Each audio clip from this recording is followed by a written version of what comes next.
Buenas tardes a todas y a todos quienes se están uniendo a esta actividad. Eh, los y las recibimos desde el Servicio de Apoyo Psicológico de la Universidad Mayor. Les damos la más cordial bienvenida a este conversatorio respecto de salud mental en jóvenes en el espectro autista, desafío de las comunidades universitarias. Hoy día tenemos una invitada que partimos agradeciéndole su participación. Ella accedió gustosa a nuestra invitación para compartir con la comunidad universitaria. Arlette Krause es psicóloga y magíster en psicología por la Universidad de la Frontera. Tiene estudios de posgrado en la Universidad Estatal de Campinas Unicamp Brasil y de la Universidad de Salamanca, España, en donde se forma especializadamente en el Instituto de Infoautismo. Ella es candidata a doctora en psicología por esta universidad, está acreditada internacionalmente para la evaluación clínica de autismo con la batería AUT2. Hay muchos otros antecedentes importantes de ella y de su calidad profesional. Ella es académica del Departamento de Psicología de la Universidad de la Frontera de nuestra ciudad, casa de estudios donde también fue directora. ¿Ya? Vamos a iniciar esta actividad y en lo personal, Arlette, como coordinadora del Servicio de Apoyo Psicológico, te doy muchas gracias por haber aceptado esta invitación a conversar con nosotros de un tema de mucha importancia, de alta relevancia en las comunidades académicas. Así que ya el tiempo es tuyo, tú dispones, haces tu presentación, ¿cierto? Si hay personas que van ingresando, no te preocupes porque yo voy a estar a cargo de irlas aceptando en la sesión y también voy a estar atenta al chat para las preguntas que vayan apareciendo y me imagino que después de la presentación tú también vas a abrir un espacio para las preguntas y para el diálogo. Sí, bueno, muchas gracias, Paola, por la invitación, agradecer a la Universidad Mayor. También este espacio, que la verdad es que yo siempre valoro mucho porque son espacios de colaboración entre instituciones y que permiten sobre todo ir poniendo sobre la mesa temas tan relevantes como lo es hoy día la salud mental, la particularidad de las personas en el espectro del autismo. Yo preparé una presentación acotada porque a mí me parece igualmente interesante poder tener un espacio de conversación y de diálogo con quienes están presentes, que me imagino es comunidad universitaria, así que no sé, Paola, si habrán estudiantes, académicos. Si me cuentas un poquitito, yo voy a cargar la Sí, presentación mientras. sí, tenemos inscritos a estudiantes de la universidad, de Ya, pregrado y algunos de posgrado, y también tenemos estudiantes de otras casas de estudio. Del mismo ya. modo, hay probablemente en los inscritos, no sé ahora chequeando rápidamente los participantes, pero también hay inscritos docentes de la universidad y docentes externos también. Así que tenemos representantes de diversos estamentos dentro de la comunidad educativa. Gracias. ¿Me comentas si es que se está Se proyectando está bien? proyectando y se escucha bien y Ya, se ve bien. Yo voy a silenciar mi súper. micrófono ahora.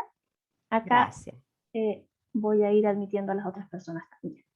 Muchas gracias. Bueno, yo siempre hago la consulta de quiénes están presentes porque evidentemente eso es tremendamente importante a la hora de uno saber el público y poder entonces ir ajustando algunas cosas de las cuales uno puede ir hablando, que de pronto pueden ser muy técnicas y que también hay que tratar de explicar en un lenguaje sencillo. ¿Ya? Bueno, como Paola me presentó, yo soy psicóloga. Soy académica de la Universidad de la Frontera y estoy en el Departamento de Psicología y también estoy a cargo del programa de inclusión de la Universidad de la Frontera para estudiantes con discapacidad, el PIA-UFRO, ¿ya? Y en este momento yo estoy terminando mi formación de doctorado que la he realizado precisamente en universitarios chilenos en el espectro del autismo. Y es en la Universidad de Salamanca, España, donde he tenido el privilegio de tener una formación en el Instituto de Infoautismo. ¿Ya? Lo que traje para compartirles son primero algunos aspectos generales de lo que es el TEA, para luego concentrarnos en qué es lo que la evidencia muestra respecto de universitarios en el espectro del autismo y luego a los resultados preliminares de mi tesis de doctorado que recogen muestra nacional en la cual la Universidad de Mayor participó importantemente también, ¿ya? Entonces, para mí este es un espacio de colaboración que agradezco porque los resultados también son posibles porque las universidades autorizaron que los estudiantes pudieran responder voluntariamente los instrumentos, ¿ya? Bueno, en ese marco, partir conversando de algo que probablemente para muchos es muy conocido, pero que siempre es relevante y es entender un poco qué es el espectro del autismo, ¿ya?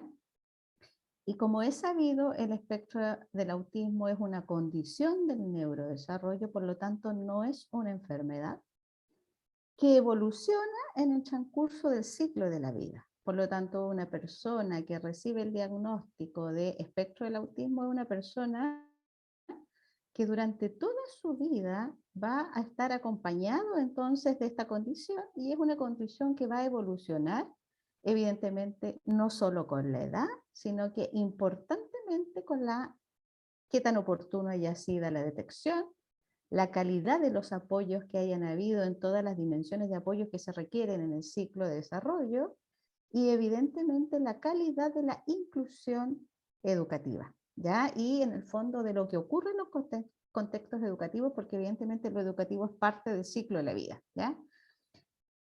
El autismo se caracteriza por tener como parte de sus características un funcionamiento que tiene una particularidad y que esa particularidad implica una restricción significativa de lo que es todo lo social, ¿ya? Y lo que en el fondo se llama de comprender el mundo social. El mundo social que está desde las interacciones con las personas a entender también contenidos que son de aprendizaje social. Y también es muy cierto que el autismo también se caracteriza por un grupo de conductas que son más bien repetitivas, que son un tanto estereotipadas y que también restringen la participación de las personas. Son esos dos grandes componentes que lo que van a ocasionar entonces es incidir en la interacción social, ¿ya? En las habilidades de interacción social y en la interacción social en sí. Pero también es claro que habiendo dos grandes componentes que definen el espectro del autismo, también es muy cierto que el autismo es de una enorme variabilidad intraindividual, o sea, la persona en el transcurso de su vida cambia mucho, e interindividual. No hay ninguna persona en el espectro del autismo que sea igual a otra. Por lo tanto, cada vez que uno va a tener que trabajar con una persona en el espectro del autismo o tiene en la familia más de una persona en el espectro del autismo, son personas que son completamente distintas unas de la otra, ¿ya?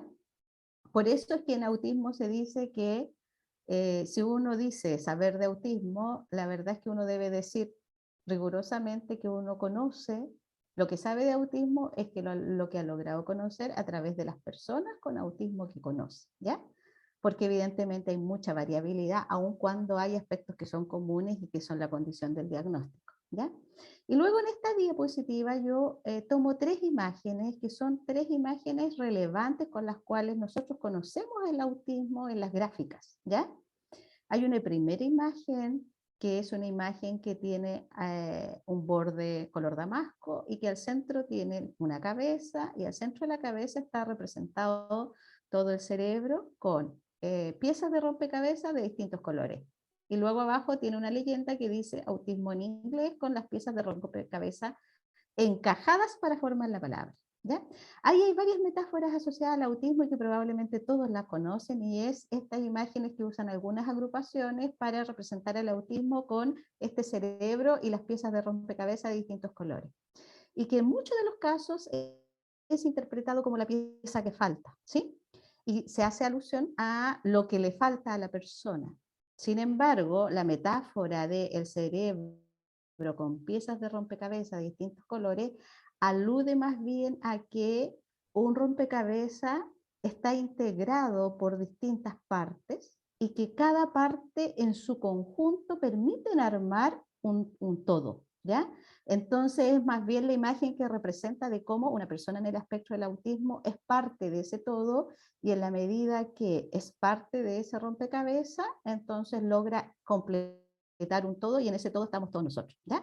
Esa distinción es importante porque si no uno se queda solo con la mirada de que es la persona a la que le falta algo y es más bien como en un rompecabezas, si lo ponemos como una metáfora a la sociedad, todos somos relevantes y la diversidad de todo es parte de esta construcción de sociedad en la cual todos pertenecemos.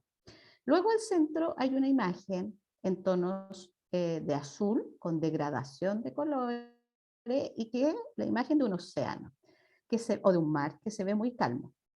¿Ya? Y esa es una imagen también que es una metáfora asociada al autismo que usan otras agrupaciones asociadas a el autismo como las personas de corazón azul, ¿sí?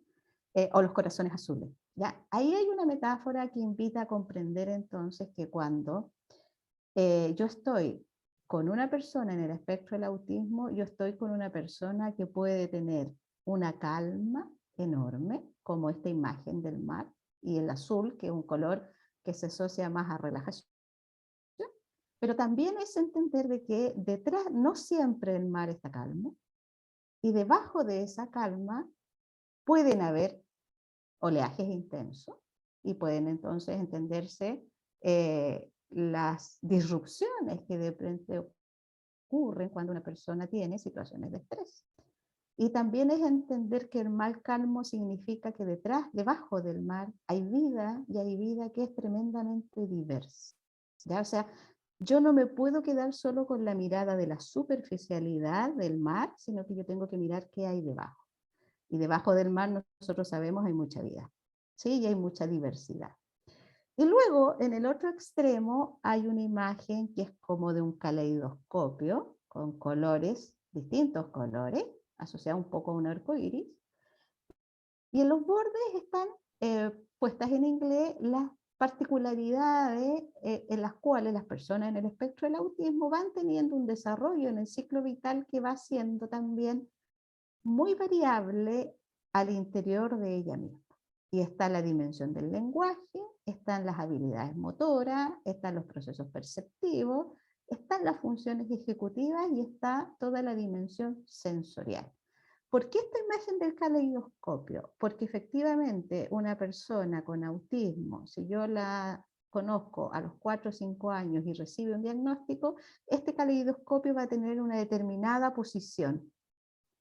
Sin embargo, si yo la sigo en su trayecto evolutivo, este caleidoscopio va a tener otra posición, otro énfasis de colores, y eso tiene que ver con la variabilidad intraindividual muy asociada a la calidad de los apoyos, al diagnóstico oportuno y a la calidad de la inclusión educativa. ¿Sí? Entonces, estas tres imágenes lo que muestran es entender que el TEA es una condición del neurodesarrollo, que implica una restricción importante de participación en lo social y por eso es que luego se le puede conceptualizar entonces como una discapacidad de la cognición social porque hay una restricción significativa para comprender el mundo social y que tiene una enorme variabilidad intra e interindividual y también refuerza el concepto desde el otro paradigma de lo neurodiverso, ¿no? De la enorme variabilidad que hay en todas las personas y evidentemente en las personas en el espectro del autismo. Cuando se habla de autismo también es importante entender que esta forma de funcionar implica un perfil o perfiles neurocognitivos que tienen particularidades.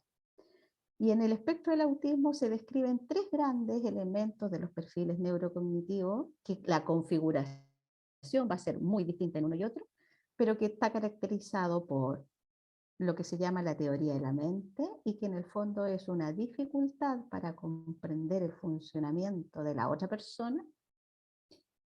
Está luego el componente de las funciones ejecutivas, que son todas las funciones que nosotros necesitamos en la vida para resolver la vida cotidiana, desde cómo aprendo a ducharme, a vestirme, a alimentarme, hasta cómo aprendo un contenido complejo en la universidad, por ejemplo, la abstracción. Todo eso es parte de las funciones ejecutivas. ¿Ya?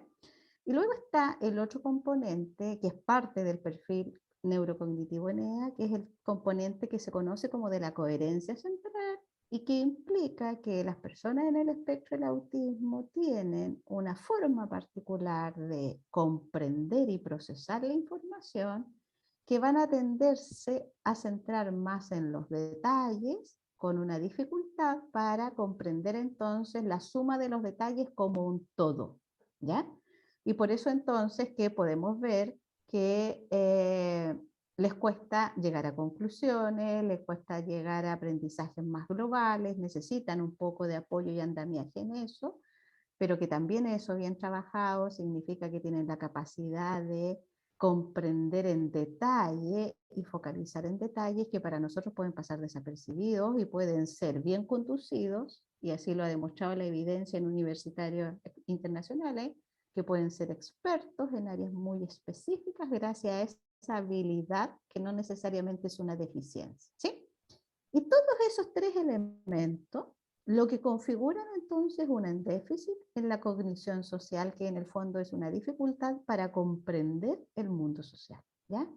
Teniendo eso claro, entonces es importante también tener presente que el espectro del autismo tiene una asociación relevante con lo que es la salud mental, porque una persona que transita la vida con dificultades para procesar la información sobre las demás personas, con dificultades para comprender la información sobre uno mismo, lo que le pasa a él o a ella en sus propios procesos, y con dificultades para procesar la información no social, lo que va ocurriendo en el tránsito de la vida es que evidentemente va a ser una persona que va a tener un desarrollo de habilidades sociales distinto del resto y puede tener problemas conductuales, en el fondo, entendiendo que lo conductual es el comportamiento, ¿sí?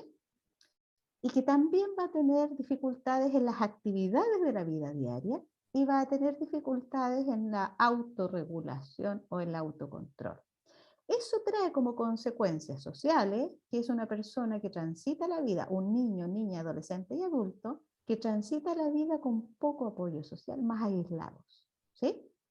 Y como consecuencias en la vida cotidiana que transita el día a día con un estrés crónico, porque todas las demandas del día a día que para nosotros pueden estar automatizadas, para una persona en el espectro del autismo implica un gran esfuerzo. Entonces, la vida y la cotidianidad se vive con estrés.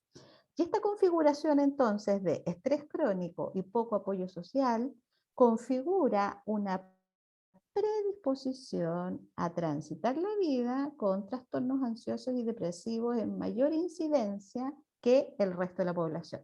Con eso no estoy diciendo que todas las personas TEAs vayan a tener depresión y ansiedad en la vida, sino que estoy diciendo de que la evidencia lo que muestra es que esta condición y esta forma particular de funcionar los predispone en mayor incidencia que al resto de la población a tener trastornos ansiosos y depresivos, ¿ya?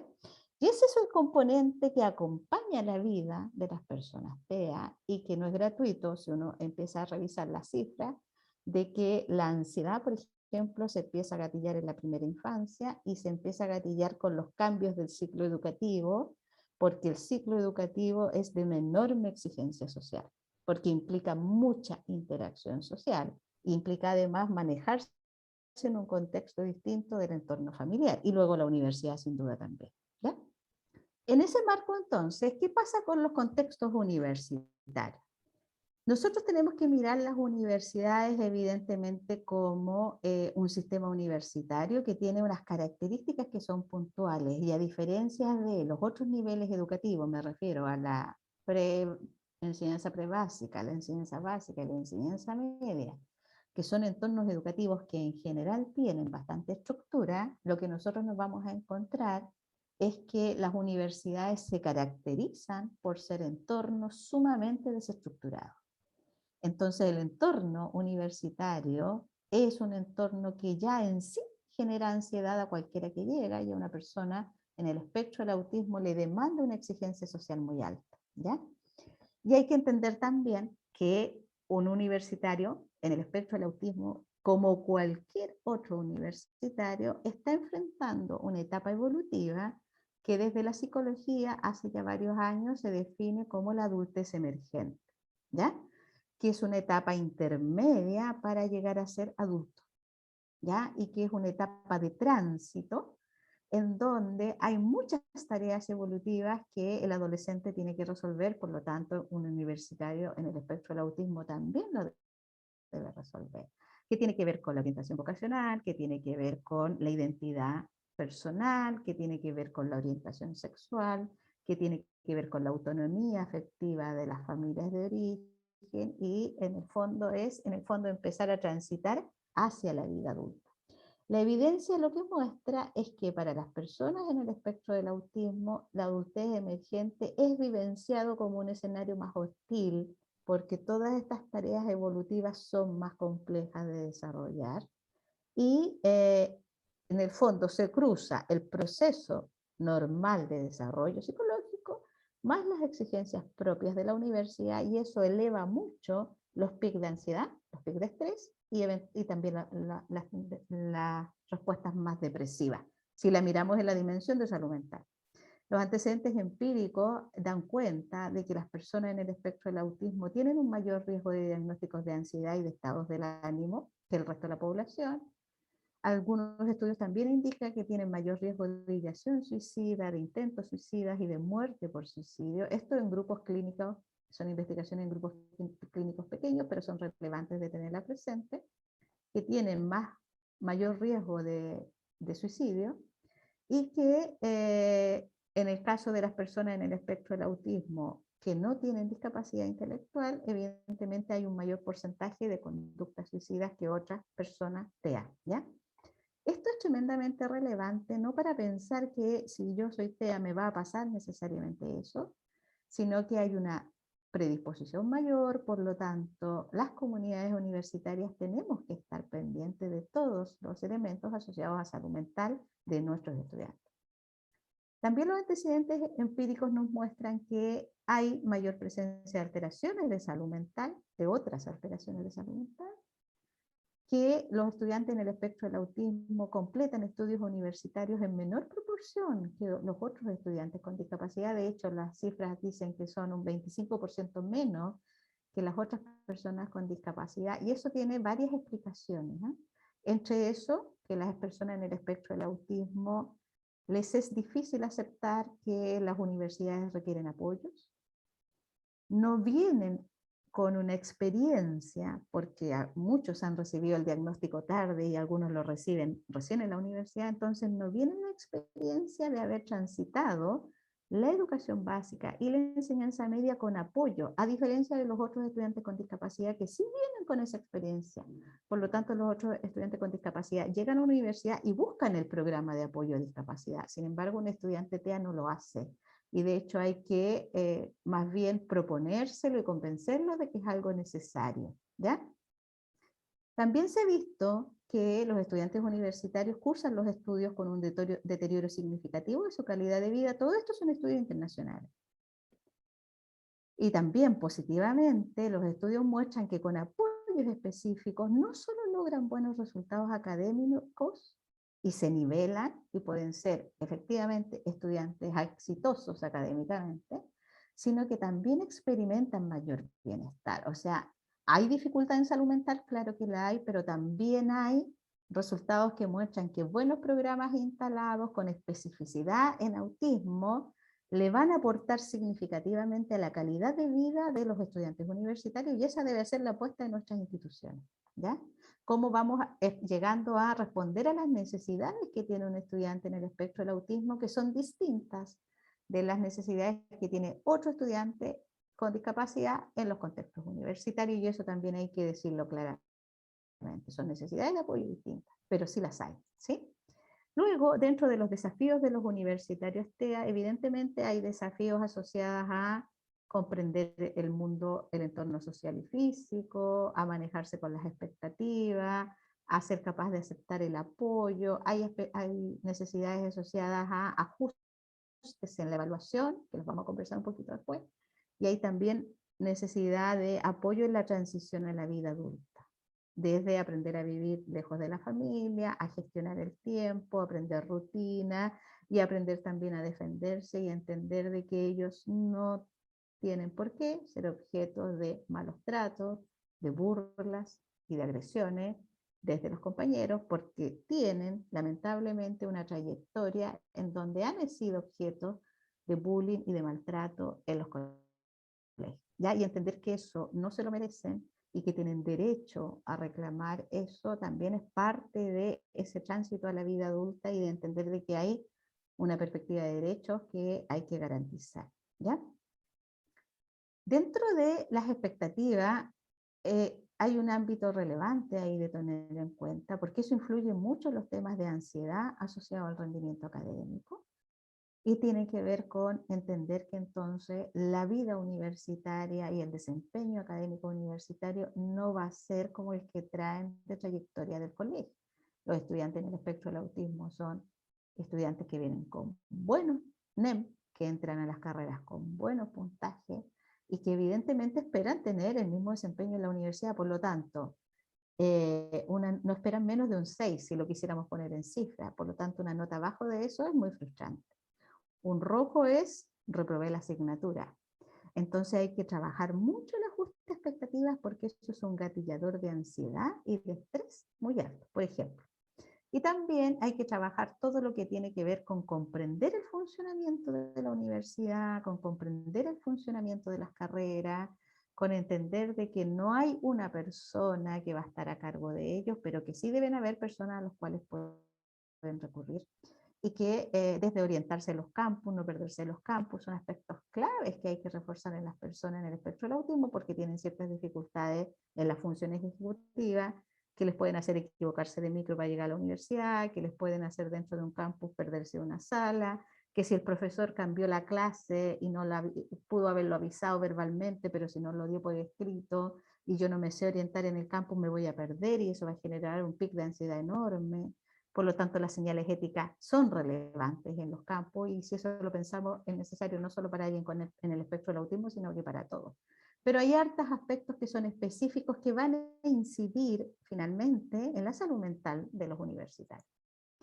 Ahora lo que les voy a compartir es los resultados del estudio que yo estoy realizando, que es un estudio de perfiles de universitarios chilenos en el espectro del autismo. ¿Y cuáles son los factores que están apareciendo? ¿Ya? Estos son resultados preliminares que todavía no están publicados, pero logramos una muestra amplia y que recoge respuestas de universitarios desde Iquique hasta Punta Arenas, ¿ya? Y en donde nos encontramos con, en un universo de casi 1.300 universitarios que respondieron las encuestas, nos encontramos con un 3% de ese total de universitarios que reportan haber tenido un diagnóstico previo de TEA en algún momento de su vida, un 15,7% que dice tener algún familiar con este trastorno, y eso es relevante, ¿ya? Con un promedio de edad de 21 años y fracción, por lo tanto son universitarios preferentemente entre primer año y cuarto año de las carreras los que respondieron. Y de acuerdo al instrumento de screening que se utilizó para capturar posibles perfiles TEA, se observa que un 6% de los que responden podrían tener un perfil sugerente de TEA, lo cual es más alto que de la incidencia que está referida en población general, que es de un 1,5% de la población, pero esa incidencia a nivel mundial del 1,5% es de población general, no de población universitaria, ¿ya? Por lo tanto, ese punto de comparación cambia. Ahora, ¿qué nos empezó a aparecer interesante en los resultados? Que al agruparlos nos encontramos con que hay un grupo de estudiantes, que lo llamamos grupo 1 por ahora, que son personas que puntúan sobre el punto de corte del instrumento de screening y que además tienen un diagnóstico previo de autismo, ¿ya?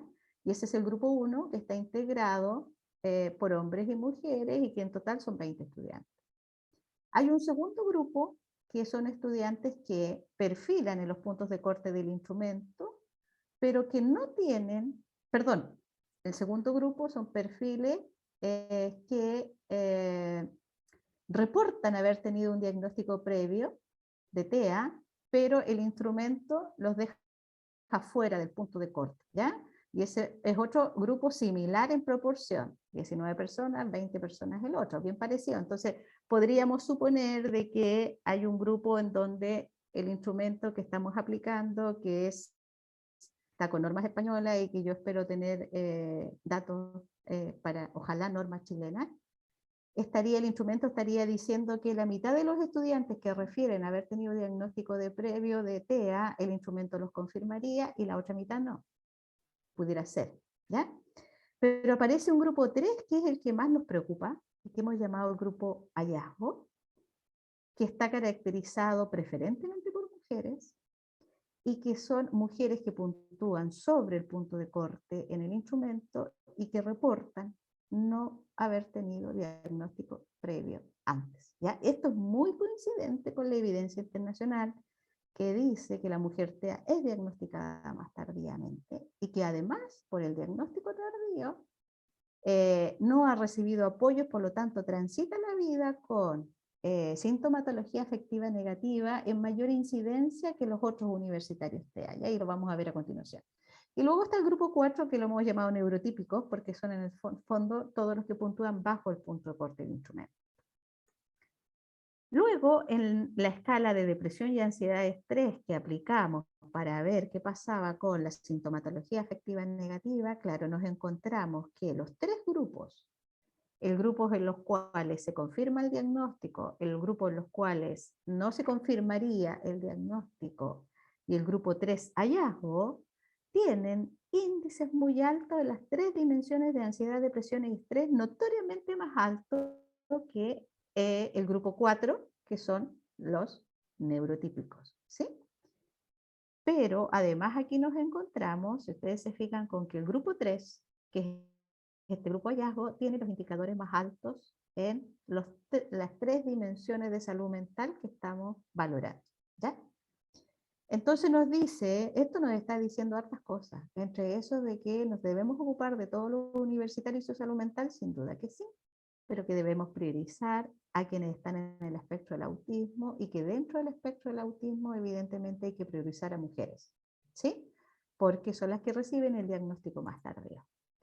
Luego está demostrado aquí lo mismo, pero trabajado con las diferencias por género y está marcado en rojo entonces cómo es que los indicadores son notoriamente más altos en los grupos y que tanto hombres como mujeres, las puntuaciones son altas en ansiedad, las puntuaciones son altas en depresión y las puntuaciones son altas en estrés, ¿ya?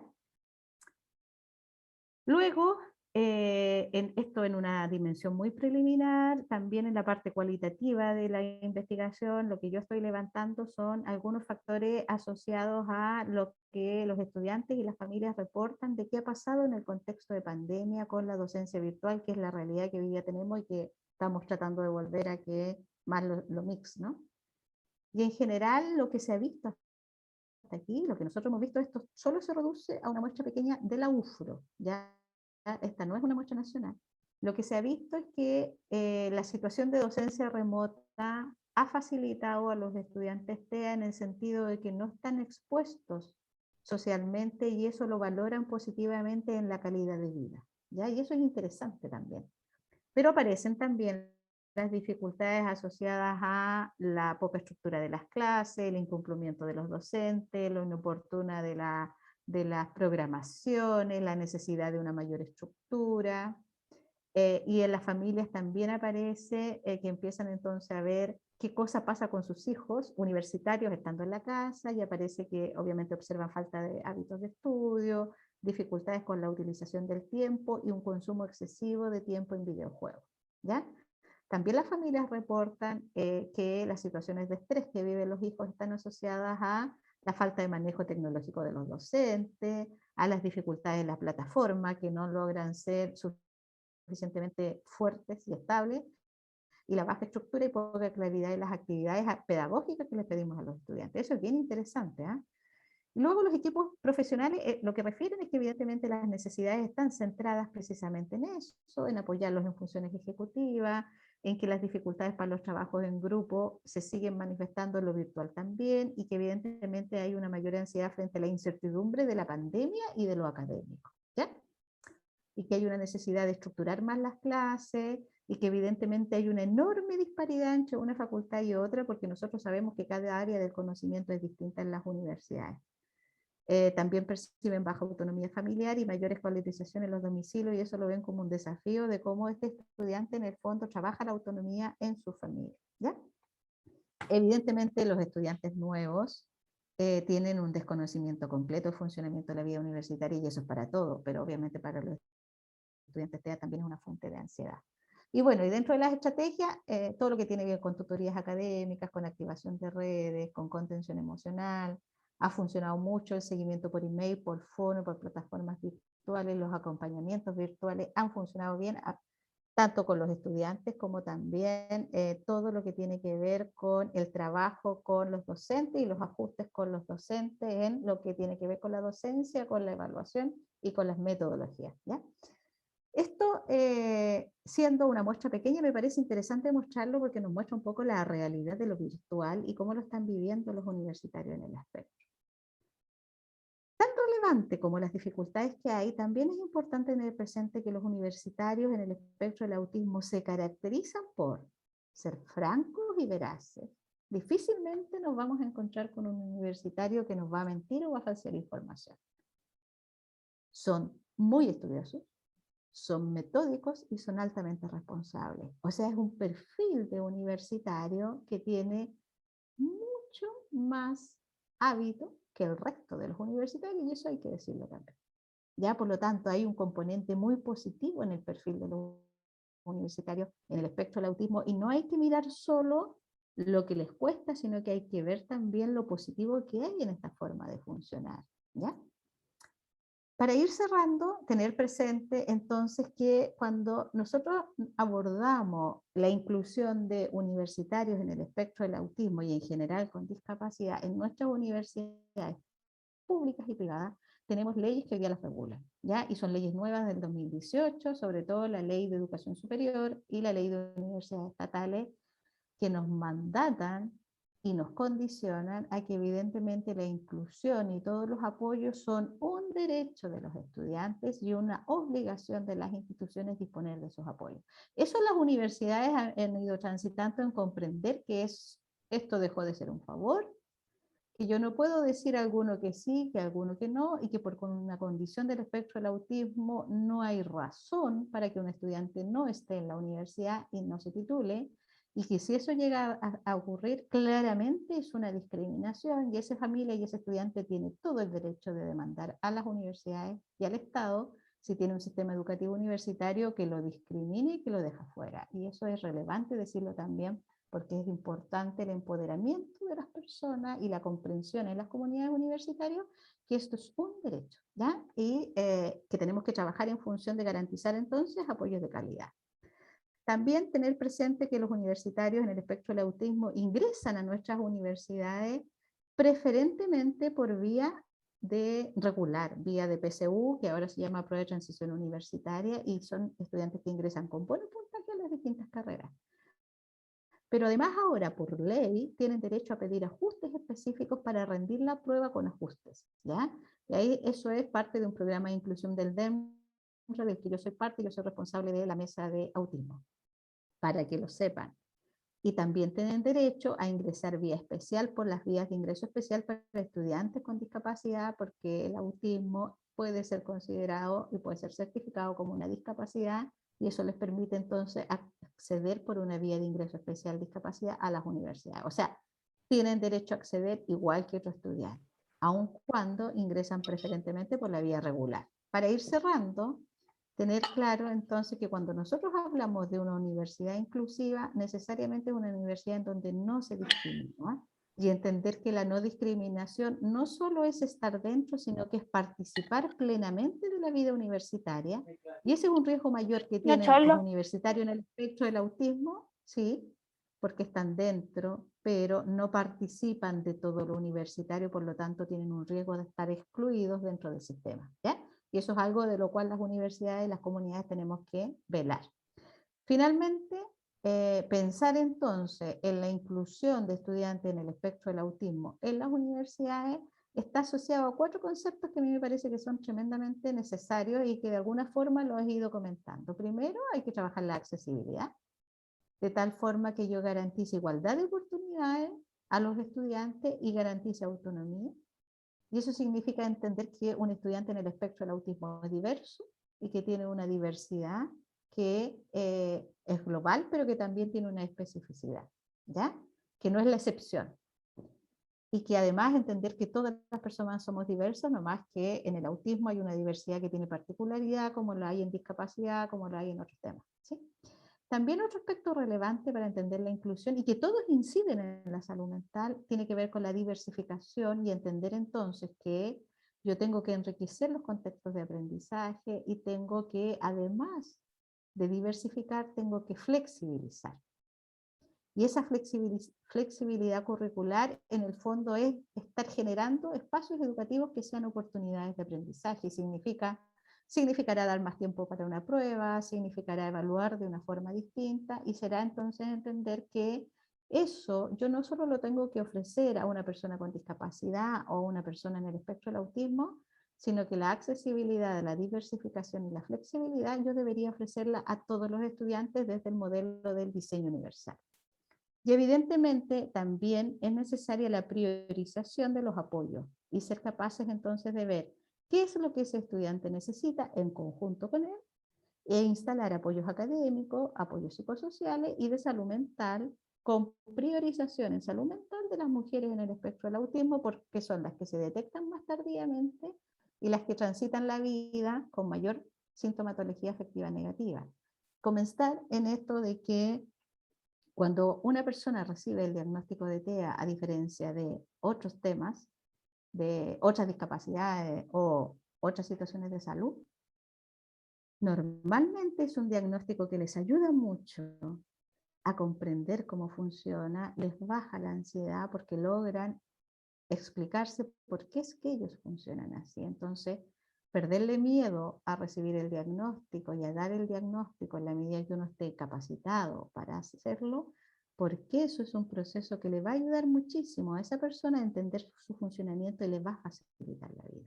Y entender también que un diagnóstico solo tiene sentido en la medida que vaya acompañado de apoyos de calidad y de intervención de calidad.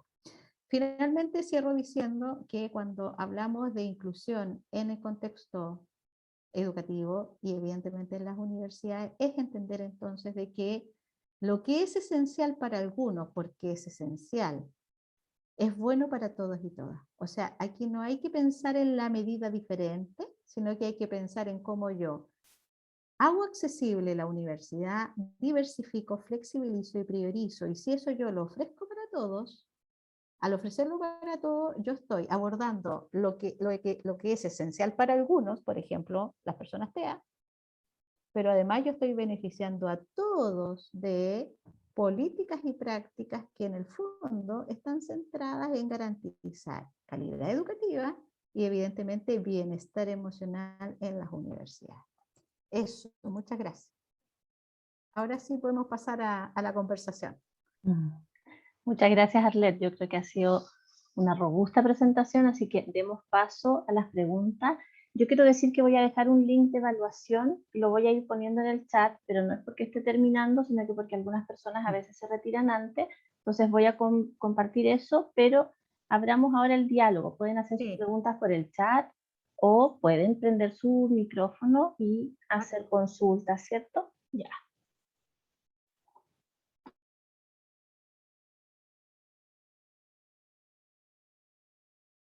Ahí Carolina Lizana tiene su mano levantada. Prende tu micrófono, ¿puedes? Ahí. Yo solamente agradecer a la profesora Arlet Krause con estos talleres que está haciendo. Soy mujer dentro del espectro autista, diagnosticada a los 38 años, súper identificada con todo lo que ella ha dicho. Uno transita a través del estrés, la depresión, la ansiedad, y cuando uno logra tener el diagnóstico, realmente nos cambia la vida, porque nos logramos entender. Madre de 2 hijos de trastorno de espectro autista, de los cuales uno pronto va a ingresar, o sea, va a hacer el tránsito a ingresar a la universidad. no quiere aparecer en pantalla, pero me dice que nuevamente, porque ya estuvo en una charla de la profesora, le agradece porque también a él le baja el estrés de ingresar a la universidad, el miedo de enfrentarse a la PTU y el ingreso a la universidad. Así que solamente agradecerle a usted, Cita Paola, a la Universidad Mayor y a la profesora Arlette Krause de este taller. Gracias, Carolina. Mira, estos relatos son los que a uno más la motivan, ¿no? Es decir, ¿vale la pena? Claro que vale la pena. Y gracias por lo que tú comentas, ¿ya? Yo quisiera reforzar algo que siempre comento en estos talleres, y es que hoy día los estudiantes en el espectro del autismo tienen derecho a solicitar ajustes en la PSU. Y esos ajustes implican, por ejemplo, 50% más de tiempo para rendir la prueba, poder rendir la prueba en una sala solo, en una sala de 5 personas, poder ingresar con un objeto afectivo que les ayude a regular la ansiedad, poder tener un acompañante fuera del local a quien puedan llamar si hay alguna situación de descompensación, estoy hablando de los generales, ¿ya?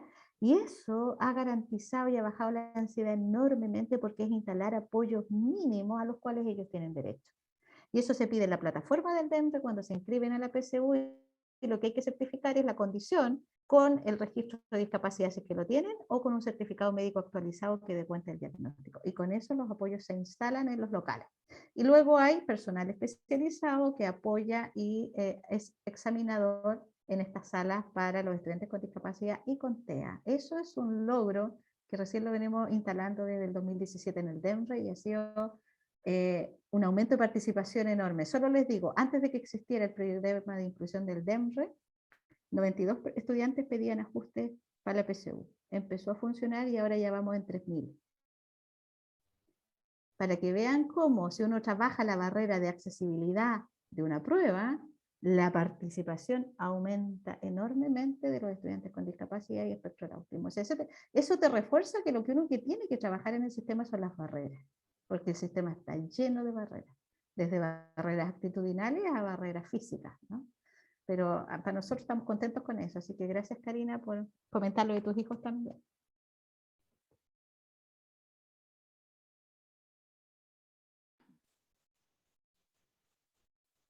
Sí, ahí Macarena le dice a Carolina que le encantó escucharla y que gracias por contarnos tu historia. Carolina Lagos levantó su manito. Hable nomás, Carolina. Prende tu micrófono. Hola, ¿cómo están? Buenas tardes. Hola, Arlette. En algún momento hablamos, yo también trabajo con Paola en la DAE, en Temuco, en la Mayor. Sí. Y fíjate que en algún momento sí. ¿Sabes que más que nada mi intervención va dirigida, bueno, primero que nada agradecer, porque realmente cuando uno escucha todas estas posibilidades que pueden tener los niños, ¿cierto?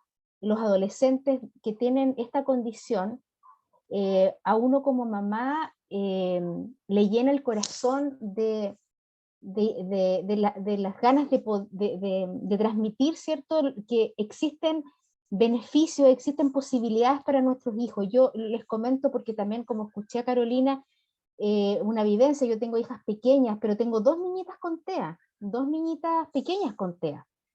Por lo tanto, sé lo que significa para uno como mamá pensar en el futuro, pensar en lo que a mí me ha costado siquiera poder incorporarlas ellas a un colegio, a pesar de todos estos cambios que tú mencionabas que están, ¿cierto?, innovándose en la parte educativa, se están abriendo muchas cosas, uno se da cuenta de que falta mucho, falta todavía mucho. Y yo te lo digo porque, bueno, estando con esta condición, hija, con 2 niñitas, pero el poder escuchar a Carolina, escucharte a ti, sí, hijita, escucharte y dar, es de verdad gratificante, y yo te agradezco un montón el hecho de saber de que tú estás haciendo este rol en esta universidad donde yo también me formé, y que esto se pueda masificar y que pasen los años y que esto pueda ser parte de todas las universidades y de todos los centros de educación,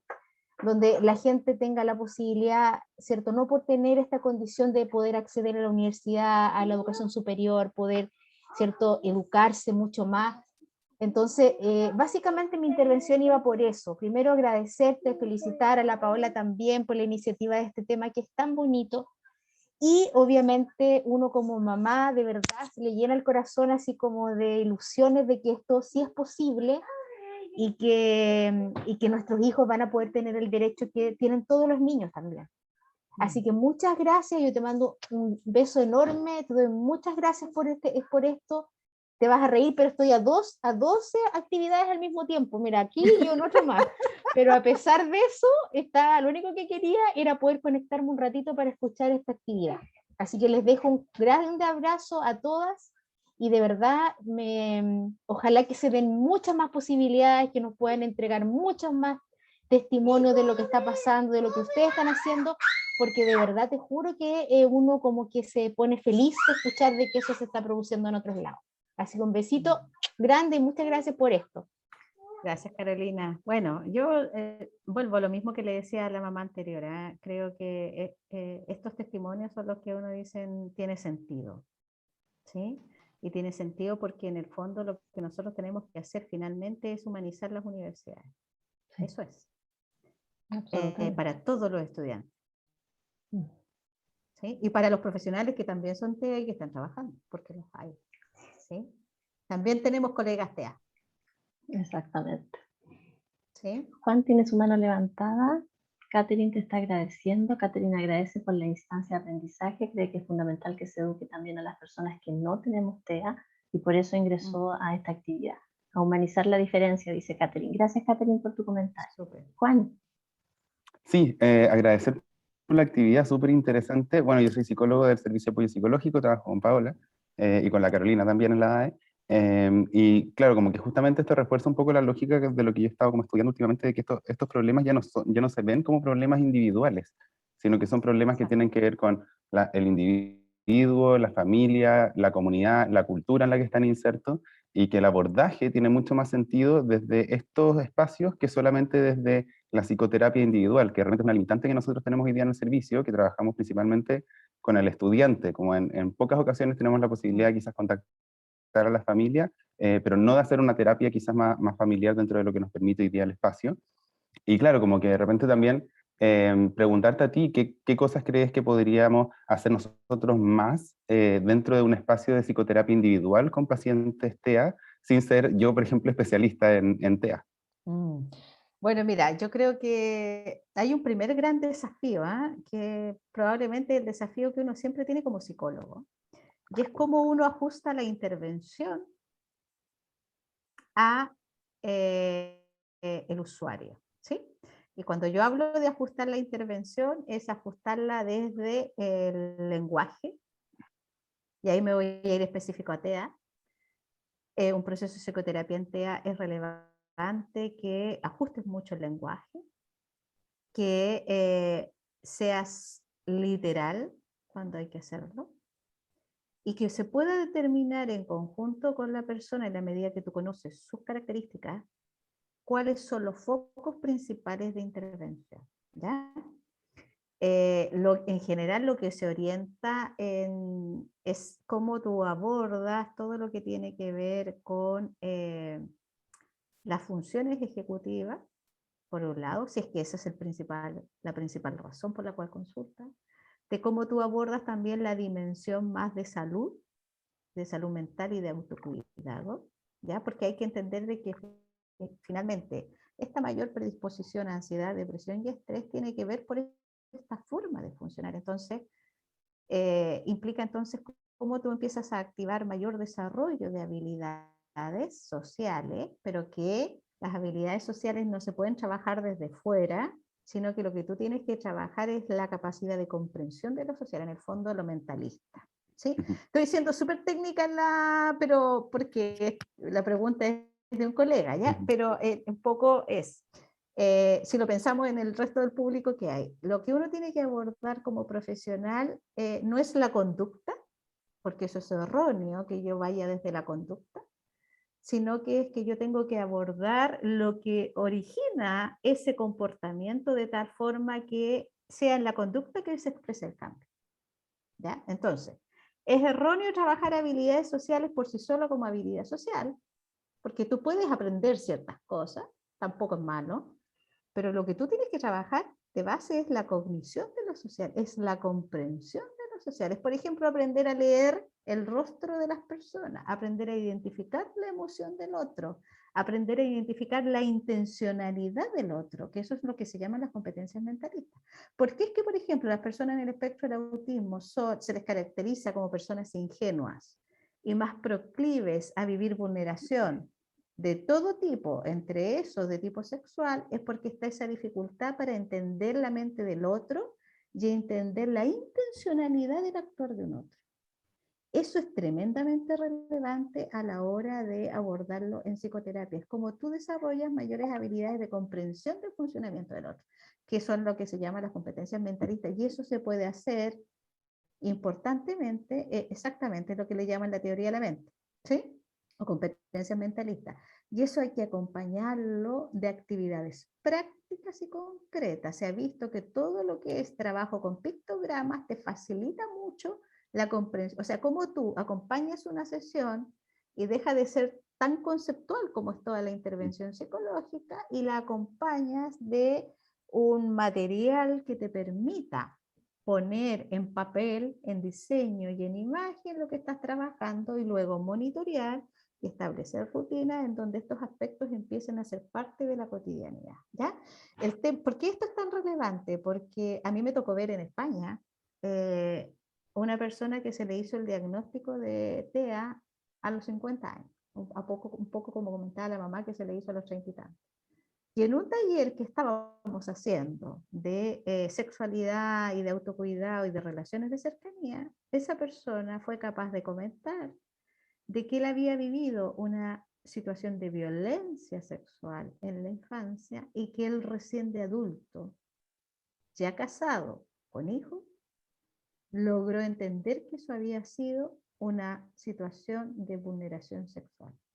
¿Por qué lo comento? A mí me recordó y me removió mucho porque es tanta la dificultad de entender la intencionalidad de un otro que si tú no la trabajas, esa persona es proclive a mucha vulneración que recién después con apoyo va a lograr integrar, entender y decir, yo viví violencia.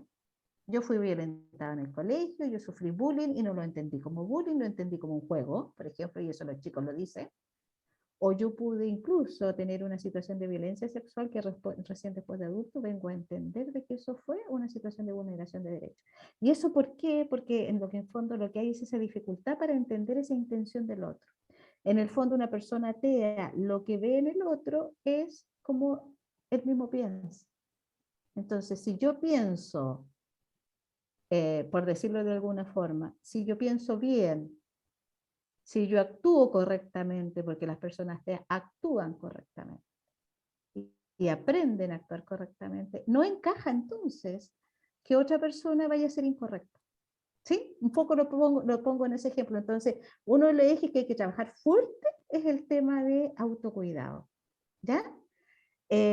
Y de cómo eso lo vas trabajando también con cosas concretas. Desde, por ejemplo, ¿cuál es la proximidad física que yo puedo permitir de otra persona y cuándo eso es transgresión? Incluso lo puedes hacer con ejercicios en sesión. ¿Y qué pasa también cuando tú te empiezas a enamorar como una persona atea y cómo también tienes que aprender a respetar el espacio y el tiempo de la otra persona? También son aspectos que hay que trabajar, no es solo hacia sí mismo, sino que también es hacia los demás. ¿Sí? Pero un poco por ahí yo te podría decir, es como acompañar de lo gráfico, acompañar de material concreto y sobre todo cuida mucho el lenguaje abstracto, porque si no la intervención puede pasar, yo siempre uso esta metáfora, ¿no? Es como cuando uno es muy abstracto, pasa por aquí, pasa por encima y no impacta a las personas, solo porque uno no ajustó el lenguaje. ¿Ya? Entonces, ¿puedes llegar a sesiones abstractas? Claro que sí, pero habiendo hecho un andamiaje y teniendo muy claro que la persona está comprendiendo el lenguaje que tú estás utilizando. O quizás ir haciendo la bajada desde la intervención abstracta hacia cosas más prácticas, como el tiro, como haciendo la doble intervención. Sí. Oye, muchas gracias, ha estado súper interesante y tus recomendaciones las acojo 100%. Te pasaste. Gracias, de nada. Belén Gutiérrez tenía su manita levantada antes que Macarena. Y también tenemos algunas otras preguntas por el chat. Arlet, lo que yo no te pregunté era tu tiempo, así que tú me dices, porque ya Oh, ves que sí, aquí... Sí, seguimos. no, Sí, no, ya, podemos ya, hasta las 7:30 sin problema. perfecto. Ya, Belén. Buenas tardes.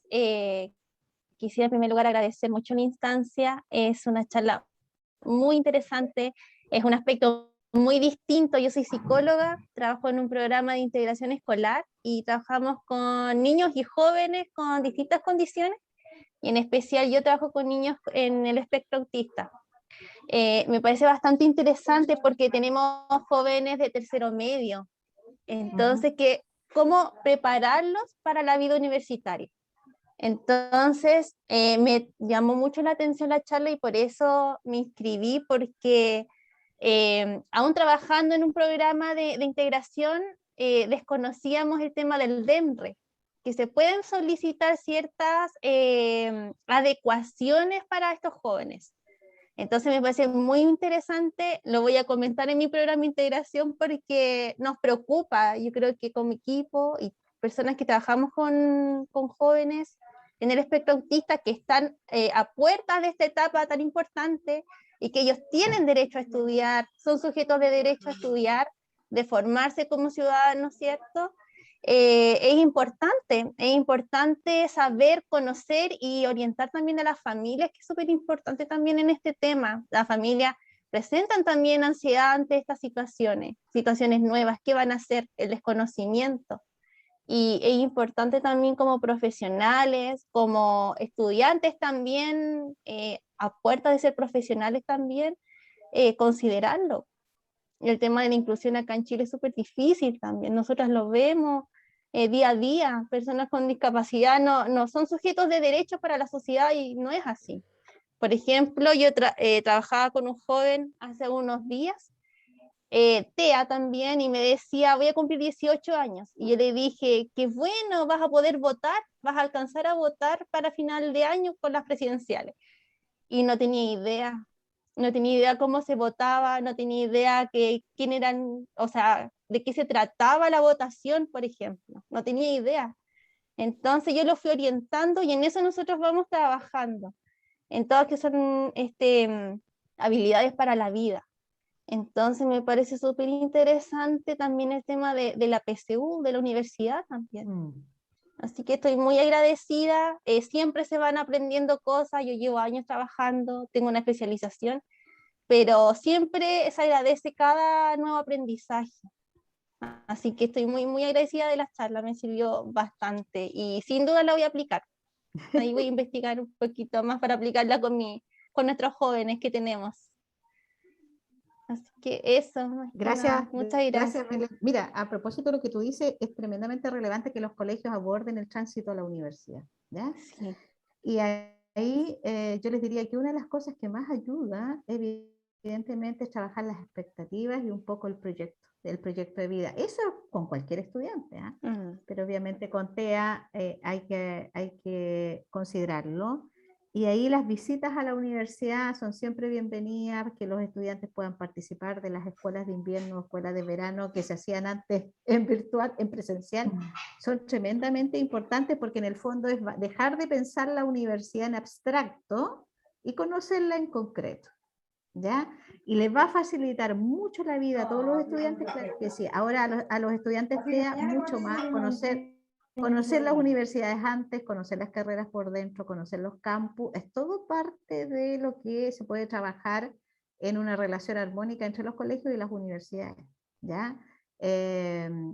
Y eso te facilita mucho porque en el fondo te ayuda a manejarte con lo incierto y te baja mucho la ansiedad de lo desconocido, ¿ya? Entonces yo te diría por ahí, escriban a los programas de las universidades y pidan visitarlos, y los vamos a recibir encantados, y lleven a esos estudiantes a todos, incluidos los que puedan tener alguna discapacidad o los que estén dentro del espectro, porque eso es, en el fondo, trabajar en lo concreto, con experiencias reales, conocer lo desconocido, y eso te va a disminuir mucho toda la ansiedad y te va a ayudar también a ajustar expectativas respecto de eso, ¿sí? También hay que trabajar fuertemente el tema de la autonomía, A propósito de lo que tú decías con las familias, aquí es relevante trabajar la autonomía con la familia. Hay una ansiedad y una angustia de desprendimiento de los padres, de los hijos, sin duda que la hay, porque hay mucho temor de qué va a pasar con ellos solos. Entonces hay que trabajar enormemente la autonomía de la familia, y ese es un tema que le cuesta mucho a los padres.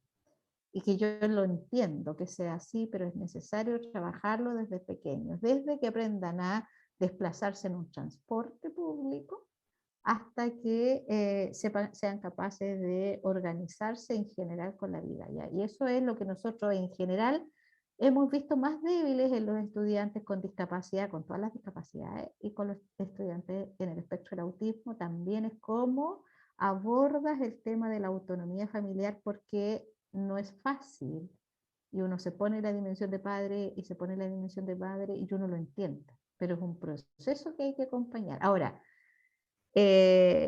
los estándares de calidades de intervención y de programas de intervención en autismo lo que te dicen es que las intervenciones de Vox no sirven y que una intervención adecuada es una intervención que hace experta a la familia, y usan ese concepto, expertise de la familia. ¿Por qué? Porque te ponen el foco en todo lo que tú tienes que abordar con la familia para que se generen las condiciones para el desarrollo óptimo de ese hijo o de esa hija, ¿ya? Y por eso es que hoy día ya se dice, o sea, una intervención de Vox no sirve, no, en el sentido metafórico de una intervención de Vox desde el modelo biomédico exclusivamente, ¿sí? O sea, aquí lo que valen son los modelos psicosociales y un poco lo que decía tu colega psicólogo, de entender entonces que lo que tú tienes que hacer es un abordaje integral de contexto sistémico, sabiendo que las universidades tenemos que tener un trato hacia el estudiante como un adulto, respetuoso como un adulto, ¿sí? Porque efectivamente cumple los 18 años y por ley es adulto, aunque nosotros sabemos que en realidad no lo es, pero ningún chico con cumplir 18 años es adulto. Sigue siendo adolescente y va a ser adulto emergente, pero aún nosotros, sabiendo que eso es así, las universidades tenemos evidentemente una restricción importante de trabajo con las familias, porque se asume que el universitario es autónomo, ¿sí? Ese es un tema discutible en el sentido de cómo tú trabajas con la familia. ¿Tú puedes trabajar con la familia? Sí, puedes trabajar autonomía, ¿sí? Pero no puedes llevar a esa familia a terapia a la universidad, porque tampoco es una competencia de la universidad, pero sí puedes trabajar a través del hijo esa autonomía, del hijo de la hija, ¿ya? Y eso es algo muy importante en los modelos de trabajo de las universidades, porque las universidades no pueden transgredir derechos. Por lo tanto, todo lo que se haga con un estudiante universitario debe haber sido consentido por ese estudiante, y debemos respetar lo que el estudiante está dispuesto a que se haga. Y eso es tremendamente relevante, ¿ya? Porque también es empezar a un trato con ese derecho que tiene a empezar a decidir sobre su propia vida, ¿ya? Y eso es un tema que no es tan fácil de instalar en los equipos, y ya no es un niño, es un universitario, y tenemos que entonces ayudarlo en ese tránsito, ¿ya? Y desde el respeto a lo que él está dispuesto o no está dispuesto, y cómo se trabaja con eso, con los consentimientos, y entender que el consentimiento no es un protocolo, ni es un simple papel que se firma, sino que es hacer explícito el respeto que tiene ese estudiante a su propia vida y a los apoyos que quiera recibir. Y eso es tremendamente vital de instalar, ¿sí? Arlet, tenemos una consulta de Muchas gracias. Scarlett en el Sí. chat.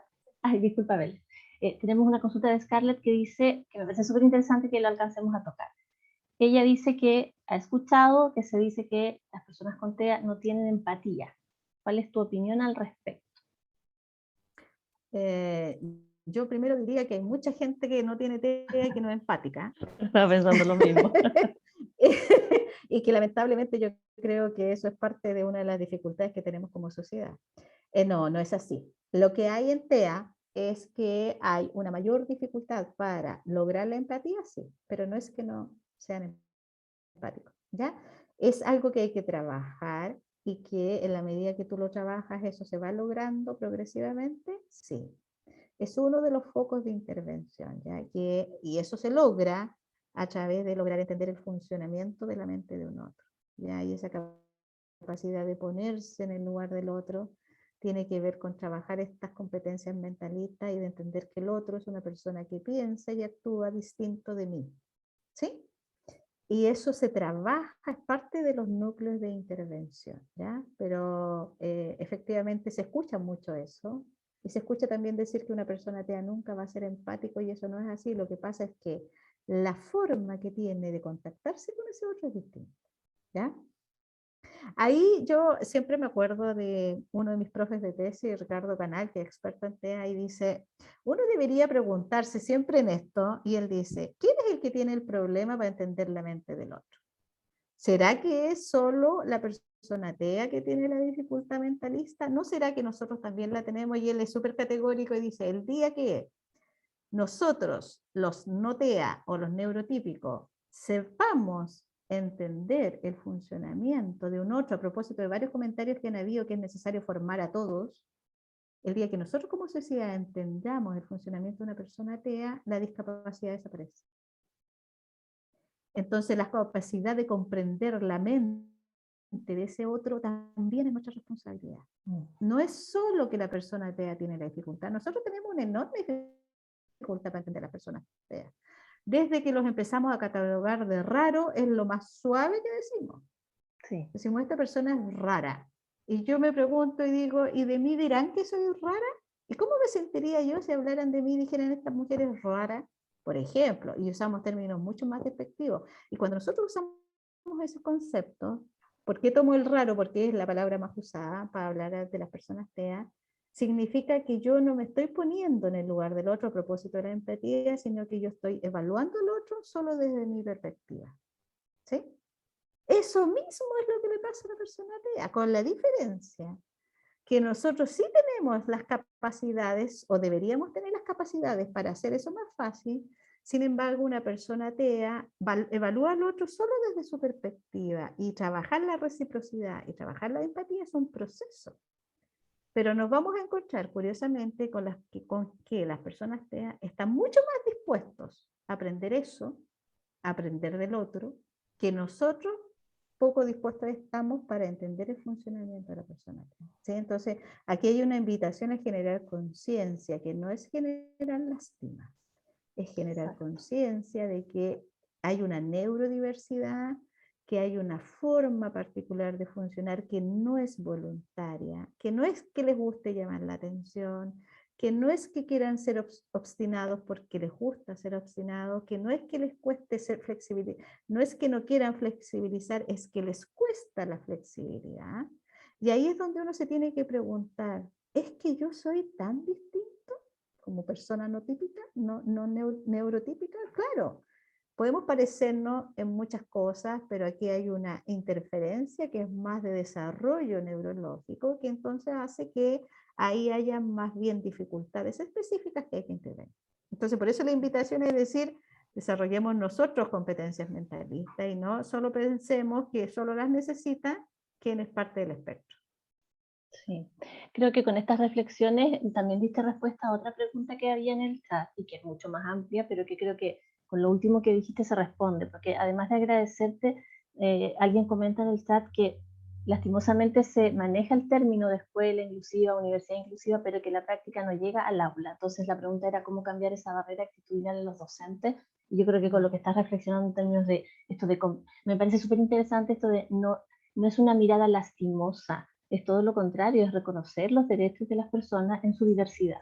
Entonces, con lo que tú estás diciendo, yo me imagino que también en la universidad, en la frontera, con tu trabajo, con el trabajo de otros equipos, se estará haciendo más sensibilización también en los docentes. Yo creo que nosotros estamos iniciando y tenemos una gran tarea por delante, y por eso también nos interesaba tu participación, porque creo que es importante que los docentes que no tienen por qué conocer esto también, no es que no quieran hacerlo, sino que muchas veces no conocen.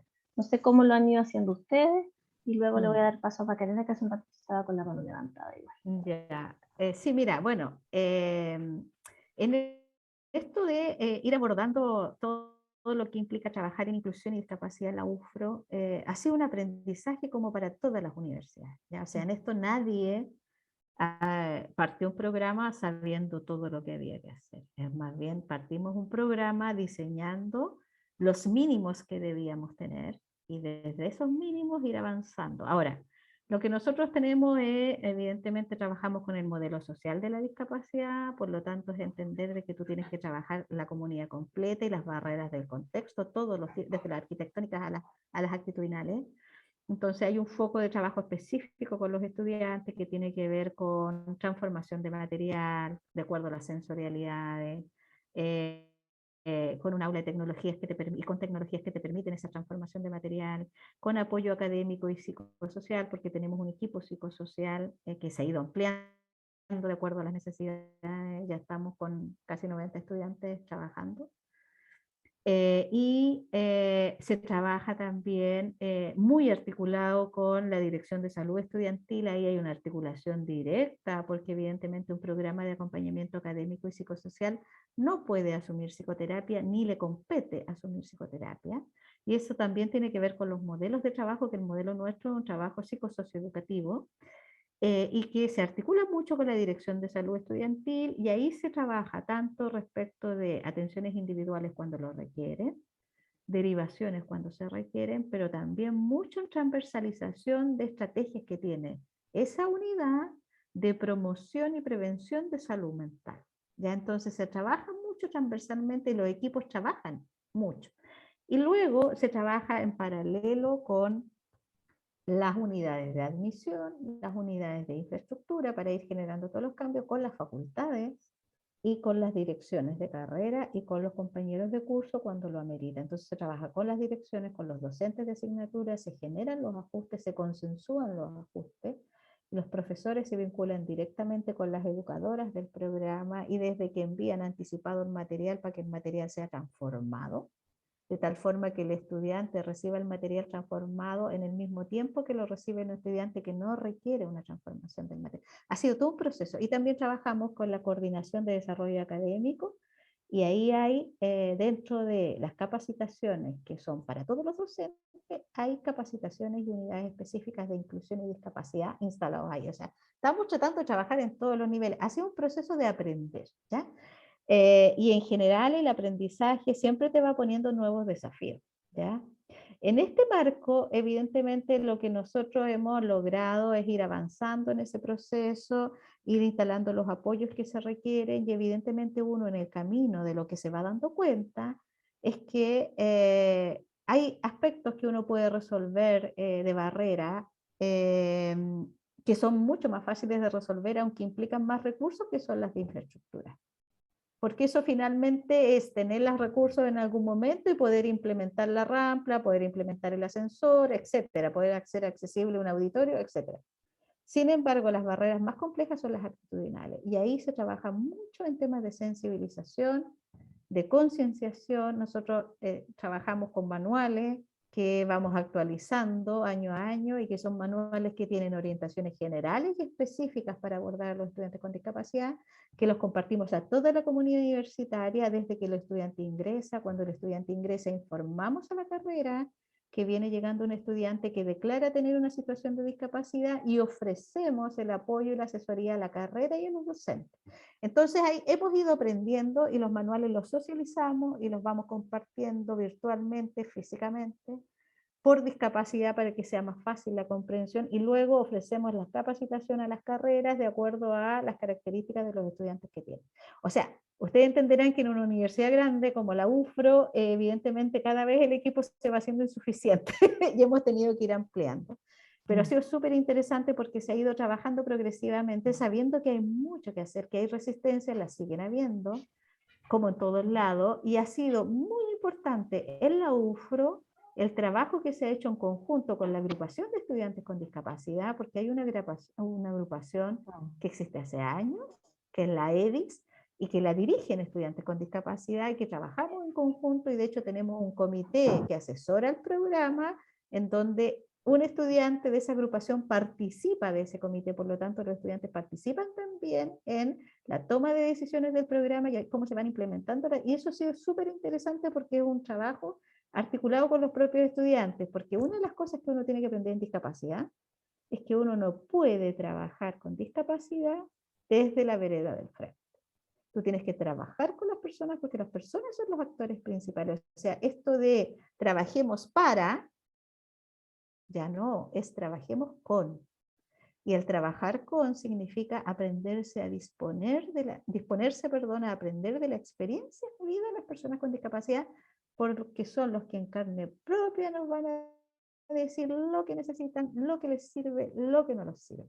¿Ya? Entonces, ha sido un aprendizaje y eso, claro, detrás lo que hay es un modelo de comprensión y un paradigma de comprensión que es social, porque el biomédico es insuficiente, y es entender entonces que ese estudiante que llega a la universidad tiene un derecho y que la universidad tiene un deber de garantizar esos apoyos. ¿Ya? Y eso ha sido todo un aprendizaje de instalar también esa conciencia en las autoridades universitarias progresivamente, porque evidentemente todo implica recursos, no solo voluntades, sino que recursos también. Entonces ha sido un proceso de crecimiento, ya sabiendo que hay temas pendientes. Pero en eso estamos. Y tratando de dar especificidad en TEA para los estudiantes TEA, porque evidentemente las otras discapacidades tú las puedes, cada discapacidad tiene su especificidad. Y TEA tiene su especificidad y para eso uno necesita saber. Y esa es la principal razón por la cual yo decidí hacer mi doctorado en TEA. Exacto. Porque yo consideré que era lo que yo menos sabía y es lo que más hay que aprender. Porque sin saber y solo de buena voluntad y de sentido común, uno puede cometer más errores que acertar en los apoyos. Y esa fue la razón principal por la cual yo me puse en este desafío de formarme en TEA, ¿ya? Esa fue mi motivación principal. Aprendizaje, sabiendo que uno sigue aprendiendo y nunca vas a tener acabado, pero al menos tener el piso que te permita ajustar y ir a lo que los estudiantes necesitan. Bien. No, Arlet, yo creo que si vamos englobando, agradecerte mucho, ha sido una instancia de aprendizaje, y Carolina también lo vuelve a poner en el chat, que aquí está el interés de aprender, conocer y entender a los estudiantes en el espectro autista. Ese es el primer apoyo que tenemos que dar, yo creo que estamos todos en esa intención. Han habido hartos agradecimientos y yo creo que las preguntas todas fueron confluyendo hacia lo que tú estás diciendo, que esto es un constante aprender, de relacionarse desde el respeto. Cuando no sabemos, entonces prepararnos y estudiar y enfrentar los desafíos de este proceso que empieza y que no termina, porque va a ir evolucionando a través del tiempo y en cada casa de estudios tienen sus propias, todos tenemos nuestras propias realidades. Así que no sé si Macarena tenía la manito levantada en antes y con las preguntas no alcancé, pero no sé si ahora quiere dar una opinión y para ya ir cerrando. No, lo mío muy cortito, Arlet ya me respondió casi todo lo que último que estaba diciendo, solo agradecerle, la verdad que ha sido inspirador escucharla. Ahí seguramente la vamos a contactar con Paola el año que viene porque la universidad tiene ganas de armar una unidad de inclusión y ahí nada. Sí, así que ahí vamos a contactarte para asesoría seguramente porque la UCI ahora tiene como en la unidad de apoyo estudiantil educadores diferenciales que hacen acompañamiento en el área como más bien académica a los estudiantes. Claro.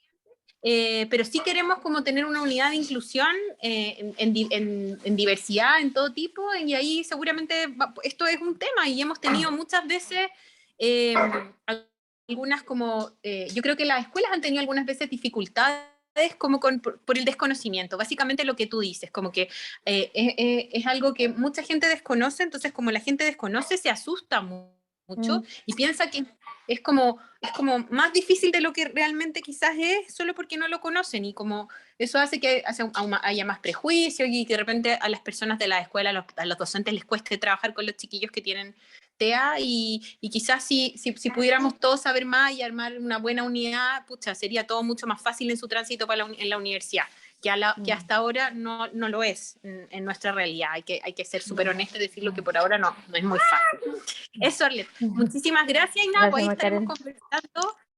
Sí. Gracias a Paola también por haber conseguido esto, me ha encantado, estoy así demasiado feliz. Eso. Gracias por la invitación. Un abrazo a ambas y a todos los participantes. Gracias. De verdad está súper bonito. Bueno, en esto que tú dices, Macarena, con Paula lo conversábamos, ¿no? La disposición a colaborar no siempre está, así que estoy disponible en lo que pueda colaborarle. Y qué bueno lo que decía Macarena de esto, que con eso quisiera yo cerrar, decir, parte de generar conciencia y de disponerse a trabajar las barreras es reconocer que a uno lo desconocido le genera temor.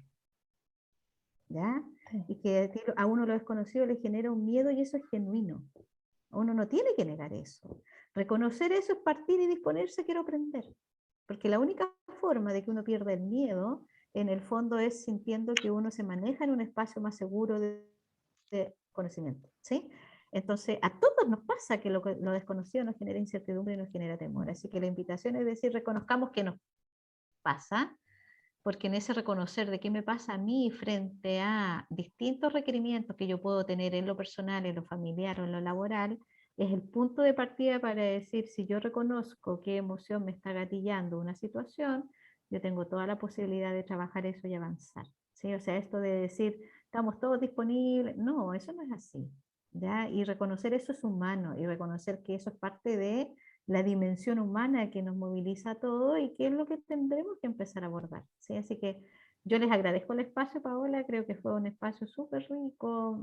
Siempre a mí me gusta mucho más hablar que escuchar, aunque se me da hablar, pero prefiero escuchar, porque estas experiencias son las que ayudan a ir viendo cuáles son las necesidades de las personas y las comunidades. ¿Ya? Así que en lo que podamos trabajar colaborativamente, cuenten con eso, con nuestro programa y en lo personal conmigo, ¿sí? Sí. Así que muchas gracias también por la invitación y por el espacio. Ya. Bueno, todos los agradecimientos, ¿cierto? Y agradecimientos con alto cariño. Nosotras ambas pertenecemos a la misma casa de estudio de formación también, entonces ahí siempre he creído que la riqueza en la vida son los vínculos, no otras cosas. Así Sí, que ciertamente. agradecida, sí, agradecida de eso, Sí. de los vínculos. Muchas gracias. Como Servicio de Apoyo Psicológico de la Universidad Mayor, les damos las gracias a todas, a todos quienes se unieron, pero en especial a nuestra expositora, un abrazo súper cariñoso. Ha sido un espacio de Gracias. reflexión, de aprendizaje.